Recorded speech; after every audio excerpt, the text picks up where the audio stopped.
Greetings. I'm Mia Culbertson, Assistant Professor of Communication Design at Kutztown University.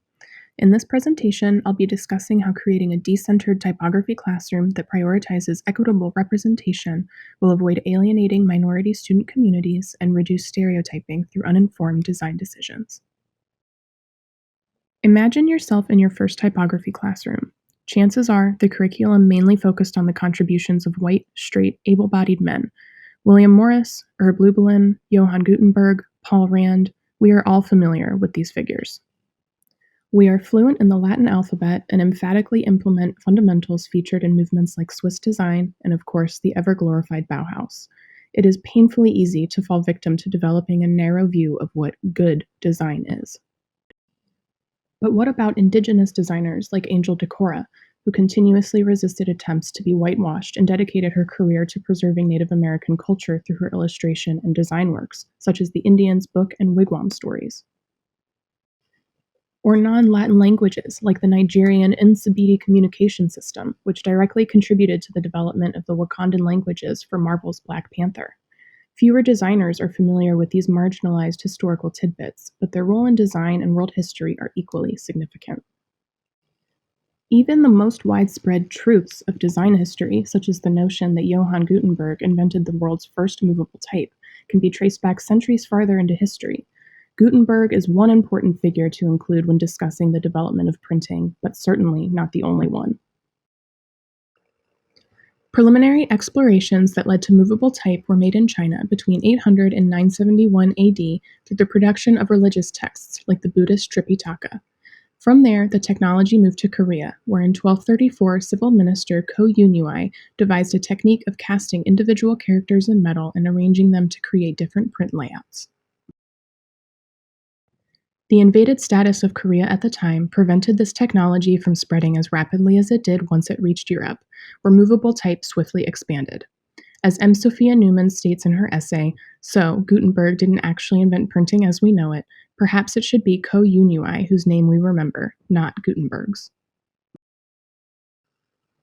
Moving forward a few centuries to the Belgian Art Nouveau movement, we see heavy use of swirly, decorative letterforms, often adorned with imagery like vines and leaves. These ornaments are prevalent throughout the movement, particularly in the work of Henry van der Velde, and have in fact been traced to native Congolese motifs. As communicators, designers hold great responsibility in combating the monopolized implementation of Western design ideals by broadening the inspirational scope to include marginalized communities that are so frequently excluded from history. There are many consequences tied to the continuous utilization of such a narrow lens, one of which is the underlying implication that the work of these communities is not good enough to be included. Even unintentionally, this can have a significant impact on individual student experiences. Students must feel seen in order to truly succeed. According to research from various institutions, including Johns Hopkins, the Gina Davis Institute, and the Learning Policy Institute, there is a direct connection between representation in the classroom and student success.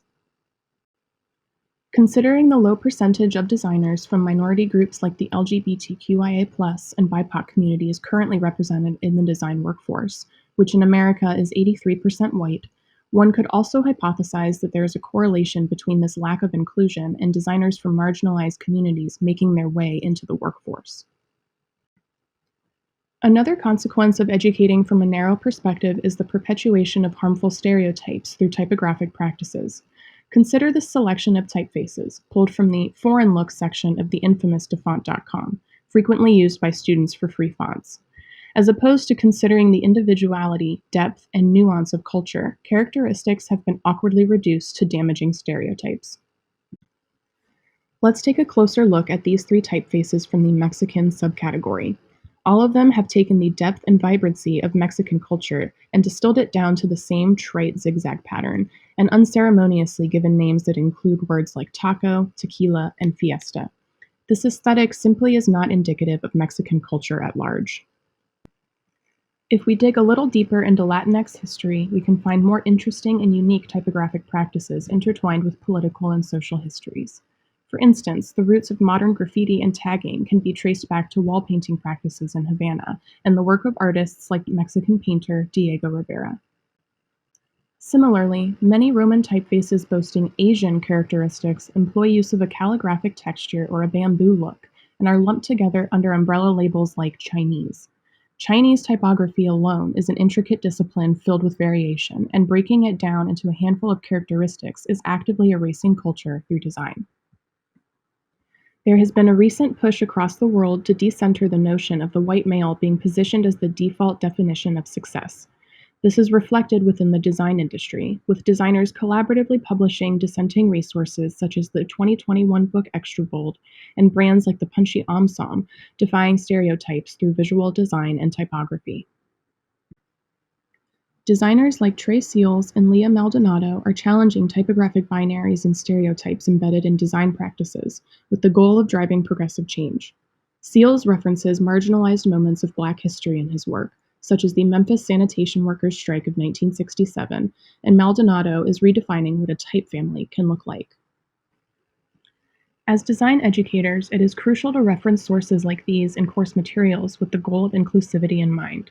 While graphic design has many rules that do truly work, it's important to show students that there is no one path to successful design. Universally applied design ideals cannot exist without the erasure of culture. Decentering pedagogical perspective in the typography classroom not only ensures students maintain a broad perspective, empowering them to explore their own identities and cultural roots, but simultaneously demonstrates the importance of designing with, rather than for, a community, helping to preserve and strengthen histories that may otherwise be forgotten. Thank you.